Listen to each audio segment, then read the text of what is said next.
Good morning, good afternoon, good evening, everyone. The next Wasteless World Talks are here with my guest from all over the world, and I'm looking forward to see you all riding on the back of a language towards Wasteless World. And right now, I would like to say which word we will use to talk about. And the word is compromise. And having Bill on the top of my screen, Bill, I would like to ask you, when you heard for the first time the term compromise, what came to your mind, please?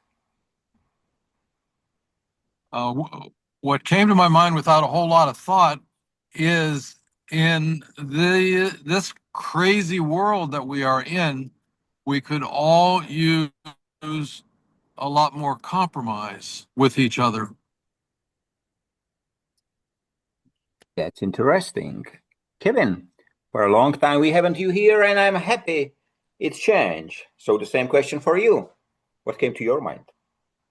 Well, I think there's two kinds of people. There's the kind of person who is able to compromise, and those that are just deeply frustrated.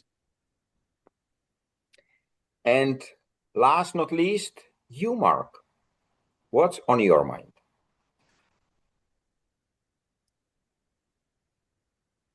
The ability to agree on something in the middle.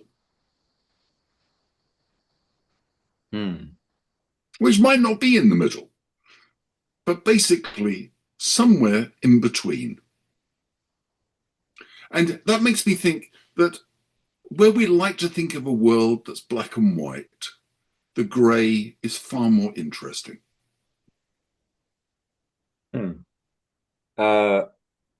Do you think a compromise in, for example, in a marriage or a relationship is the same like compromise in business or in politics? Oh, that's a good question. In a marriage, if you don't have compromise, I think you don't have a marriage.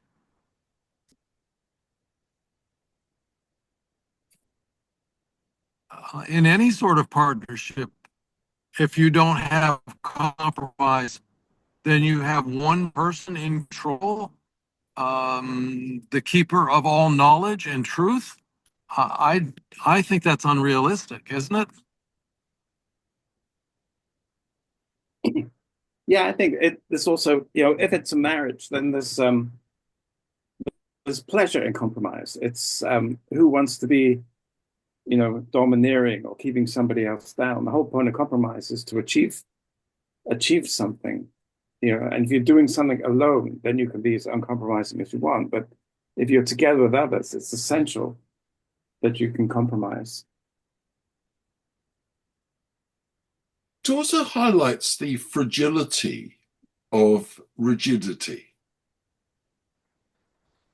If we have two immovable forces, then what would appear to be great strength actually demonstrates extraordinary fragility, the inability of two forces to interoperate. So Mark, let me ask you this question, because I have agreed for the last 10 minutes since we have introduced the subject, but there are times when there cannot be compromise. Would you agree with that? Yes. Oh, no, I agree. There will be moments where compromise doesn't make sense.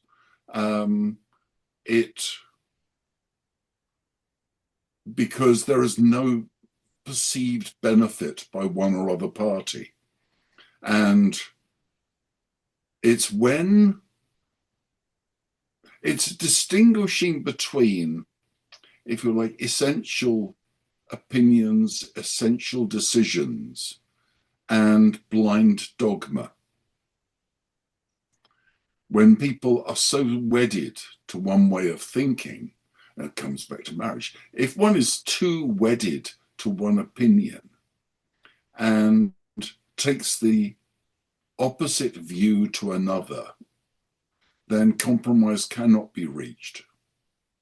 So it is not something that will naturally happen. And in some instances, it would be better if there isn't compromise. In the noon discussion, I ask, among others, I ask following question. Do you think there can be reached compromise, and how this compromise is called, between war and peace? I think that to achieve a compromise, you must have reason. And if you're dealing with people who are unreasonable, then there is no point in trying to make a compromise with them. And so war is sometimes inevitable. It cannot be avoided.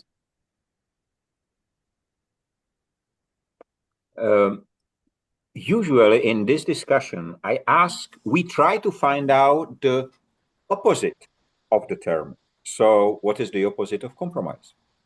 Disagreement? Single.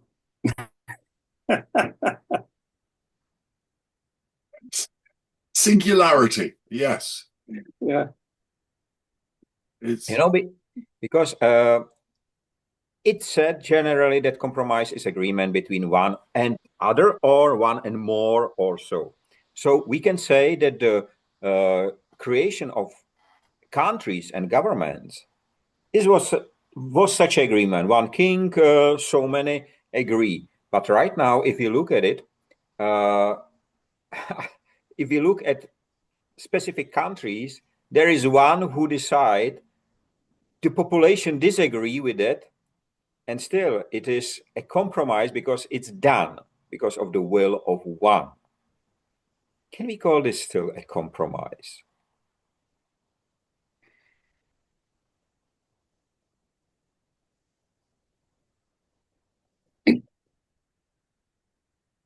I guess there is such thing as an unwilling compromise. Mm-hmm. An unwilling compromise because the alternative to compromise is something so bad.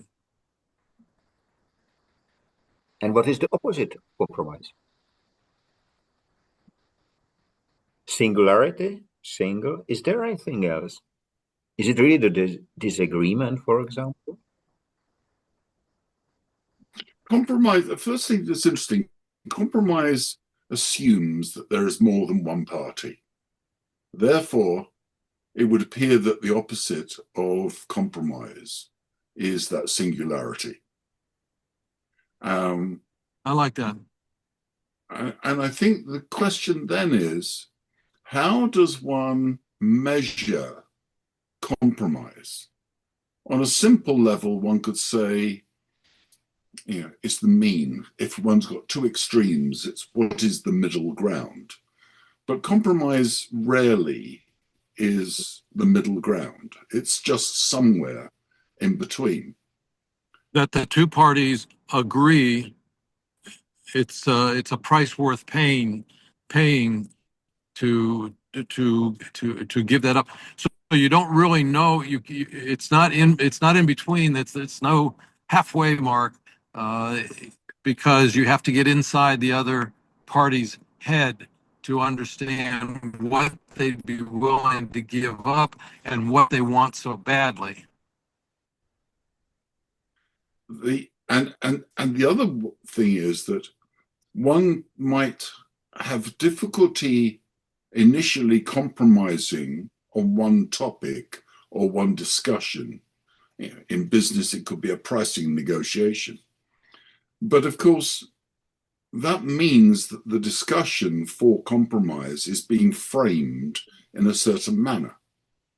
And the ability to reframe that. So, for example, if one said, I will only accept your proposal for X if you promise not to apply tariffs on other parts of trade that we're doing with each other. And therefore, one is reframing by bringing other elements. Similarly, on a pricing negotiation, if one says, It's not a question that this apple costs or this orange costs X amount, but if you buy this orange, I will also give you a free bag. One is reframing the negotiation. So instead of the discussion being what is the price of an orange and a bag, one is adding the bag and reframing the discussion. Therefore, has compromise been reached on the orange? Yes. Has compromise been met on the transaction? Yes. Has compromise been found on the bag? Well, actually, it's been given away for free. So one could argue that there's singularity in that discussion, but overall, by bringing the two together, compromise has been reached. In general, I think in business, money or other things can buy compromise. But the question is coming to my head, what about nature and compromise? Is it standard part of nature? Because compromise is a word which humans introduce, same as waste, same as many others, time. Is compromise part of nature or of the existence, of the setup of nature? I think it's part of the foundation of nature. Sorry, Bill, go on. I think so, yes. I was watching, and there was a tiger or puma or some predator who was trying to capture, actually trying, excuse me, trying to eat a llama or something. And so there's a compromise in there, right? Is there there might be singularity. That puma may be having a good dinner tonight. But in the end, the llama or the target beat the puma, got him with his back legs several times, very good, and so the puma limped away bleeding. But that's a singularity. Somebody wins, somebody loses. That's not a compromise. Good question. Yeah, I think nature, the fundament of nature is compromise. Otherwise, like you say, that there will just be one survivor left, you know. But everything is in balance, and to have balance, you must have compromise. You know, just a few days ago, I put on LinkedIn, or 1 week ago, I put on LinkedIn a question again. What do you think the humanoid robots will spend their salary on? The answers: electricity, hardware, software, housing. I received quite a lot of votes. Highest rate, electricity. But do you know what is the most alarming for me after seeing the results? Not a single one pointed in comment that humanoid robots will be employed because they will not ask any salary.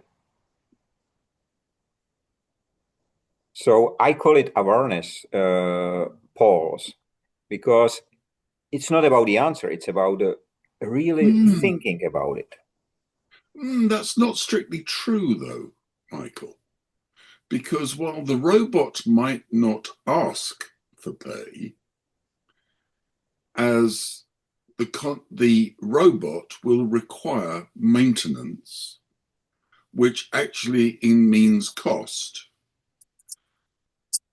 And it might send a signal saying, I need my WD-40 or I need to have my battery changed this week, but it will come across as a maintenance charge. Yes, but the robot will not spend the salary. He will ask for something, whatever, maintenance, hardware, software, but he will not spend it. He will not go to bank and pick up the money. I'm trying to, because, you know, after CES, where this Atlas robot we discussed was presented as a new whatever way and millions of being already produced, many people assume that after taking the jobs, the humanoid robot will take the salary. So they somehow align with it. And this is why I think the compromise frequently is missing in the development stage of many projects, because I would like to see only profit, I would like to see only efficiency, whatever. But the compromise seems to be missing. The problem I have there is that the core argument on replacing workers and not having salaries, not going to the banks, is purely a distraction. It's irrelevant. It is such a distraction. We know what those robots will be used for. They will be used for defense. They're already used in manufacturing plants. So this has happened, and we've learned to live with it so far. What I find interesting is going back to your earlier question on nature, because one aspect of, or one challenge for compromise, is when one party risks being unable to survive. And if survival is required, people in that situation will accept, they will compromise on a surprising number of things. What's also interesting, though, in nature is that with evolution, we know that animals, that nature itself, its many elements, actually learns to reframe and adapt behavior and develop new strengths such that it is not put at risk in the future. And it is constantly changing, but it is not compromising with another animal. It is simply reframing. You just mentioned one interesting thing. You just mentioned adoption, the term adopt. Can we say that adopt is equal to compromise? In evolution, we can say it must not be in, but in a way of. I think that, you know, there was this period way back when there were animals like the megalodon, whatever, this huge shark. And the interesting thing, the reason these animals became so big was because there was suddenly more oxygen in the air than had ever been before, and much more oxygen than we have today. And this meant that just biologically, with the extra oxygen, everything got bigger. And then if you're big and then the oxygen levels drop, you cannot compromise. That's the end view as a species. So nature does lead down some blind alleys. And evolution is one driving factor in making change, but the environment is another. And I think that environmental change can cause some big problems. And we call it adaptation, but of course, adaptation is more powerful than compromise in that state. Yes, I agree. Bill, you would like to say something on that? Yeah, I would agree that that is very similar to compromise. I'm not sure it's exactly the same. My mind keeps going back to the political situation in America right now, and how does compromise fit in when the two poles are so far apart and so, I don't know, so willing to fight, so willing to not compromise, thinking that their side eventually will win. I'm having difficulty applying the term compromise to our current situation. And I apologize, I don't mean to get this political. Um, No, but it's a good point, Bill, because I think that this ability to either find a mutually agreeable place in the grey between the black and the white is the normal understanding of compromise. But this ability to reframe is also important, such that if, as we're seeing in a number of countries now, people are saying, we are tired of two-party politics. You know, the blue and the red, the left and the right, whatever. And the scope for independent minds or different minds that take part of policies from one, say the left and the right, and put those together somewhere in the middle, seem to be becoming more popular. So we're seeing, certainly with the younger electorate, they are not wedded to either the red or the blue, the left or the right. They actually prefer those people that can outline a narrative that appeals to them, that they can identify with and support. You know, I listening to you, I just came another question to my mind. Do you think that for the development of society, nation, industries, whatever, is more important compromise or the very opposite of compromise? So what is more important for development? That I agree that the old things should be done the old way, and they will be all the time done the old way, just with new tools, or that I disagree and I break out of the compromise? Isn't compromise in some way a box which we are inside?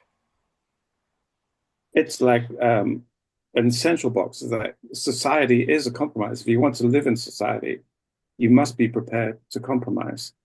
And there are laws, we write our laws to protect ourselves against those who are not willing to compromise. Yeah, well put. Well put, yeah. And another thought that unbalances this whole discussion is trust. So if two sides decide that one's going to offer this that they will start to do or refrain from doing, and the other one agrees, okay, if you do that, then I'll do this. And so on the outside, it looks like, to an observer, it looks like they've reached a compromise. But then a mile down the road, we realize that the one party never intended to do that, and simply intended to get the other party in a more attackable position. And we have a lot of examples of that right now. So where does trust play in compromise? Trust surely underpins the agreement.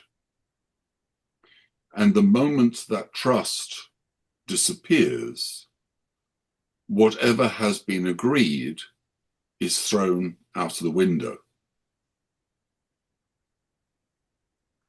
So I wonder whether, using the analogy that Michael mentioned earlier, of all this happening within a room or within a box, trust is what is in that vacuum. It's not a vacuum. There is something within that box, which is trust. If the trust goes, a vacuum is created, and compromise cannot be reached. You know, just in a way, it's interesting because then there are there are actually elements to compromise. So to compromise, you must have empathy, you must have understanding, and you must have trust. And without those three things, you're not able to achieve a compromise. At the end of the noon discussion, I asked whether my guests, whether they would like, they can use one term which is basic condition for compromise, and you just started to name it, Kevin. And one of the answers was wisdom. That was very interesting. And just a few days ago, I think 3 days ago, approved NASA to SpaceX to launch 7,500 satellites on sky. It will double the current quantity. And I just wonder, where get NASA the credit or the approval to decide what will be on the sky? And they said, because we are NASA, and we are not Chinese, but the Chinese put another satellites and so on. So where is this trust, agreement, wisdom? Why we lost the ability to compromise in many ways? Because frequently it happened exactly what you described. I think it was you, Mark, that two parties agree and then make promises, and then at the end it's very different result. So where do we learn compromise? Are we born with the ability to compromise? Sorry, as an aside, it just reminds me of that wonderful quote of the difference between knowledge and wisdom. Knowledge is knowing that a tomato is a fruit. Wisdom is knowing not to put a tomato in a fruit salad. That's a nice one. I can't take credit for it, but I think it's one of those nebulous things that we can get a little tied up with. There are people who like the idea of a benevolent dictator that will take away all problems and solve everything. And there are others that realize that actually we need the pain of learning to compromise to survive and continue. That the notion of the benign dictator is short-term, short-lived. And what's interesting is there are people discussing whether there should be autocratic structures or democracies, and is democracy over? It's interesting that all autocrats, all dictators are eventually undermined by democracy. That's a very important conversation to have. I welcome the conversation about having a benevolent dictator, because that's one of the alternatives, that we could wake up one morning and find that that's what we have. And if we didn't understand it beforehand and discuss it and discuss the pros and cons of it, so that's one of the values of what we're doing here today, is to discuss so we understand it better. And until you feel the pain of a bad deal or the pain of having something stolen or torn from you, or the pain of making a very bad decision, you cannot understand the value of a good compromise. Which, for example, if I take the example of a first marriage and then second marriage, I do see myself the difference. And I see that even if the first marriage looks like a compromise, it was not. It was not. It was just it was not a marriage just on the paper. But just now I see the very important part of it. And it is so important to understand the compromise. And to be honest, the son of Jane, he is in the 9th grade at the moment, and they just learned the term compromise recently. But they did it in the 9th grade. He is 15. I think that it should be learned from the very beginning in some way. And I think the parents give this knowledge somehow. If you would like to sweets, you have to do something. So we are setting, let's say, compromise-like things on a table, putting it on a table.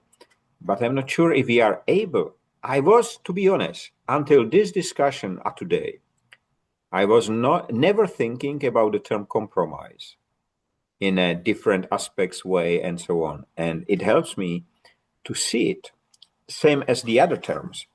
So I think it's quite important. Actually, guys, we're missing something about compromise.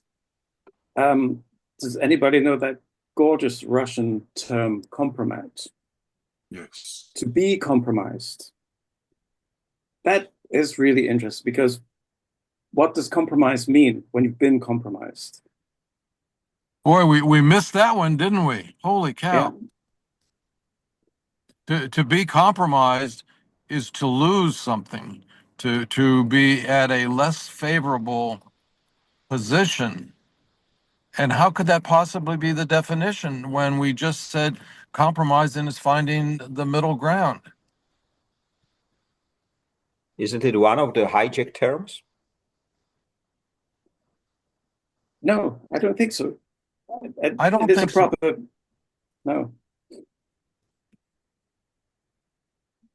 If someone has been compromised, it means that they have been undermined. I think it means they have been undermined.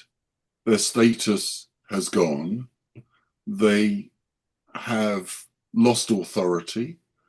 They have lost so much because something has been uncovered.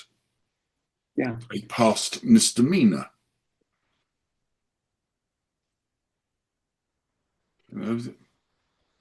So to be compromised is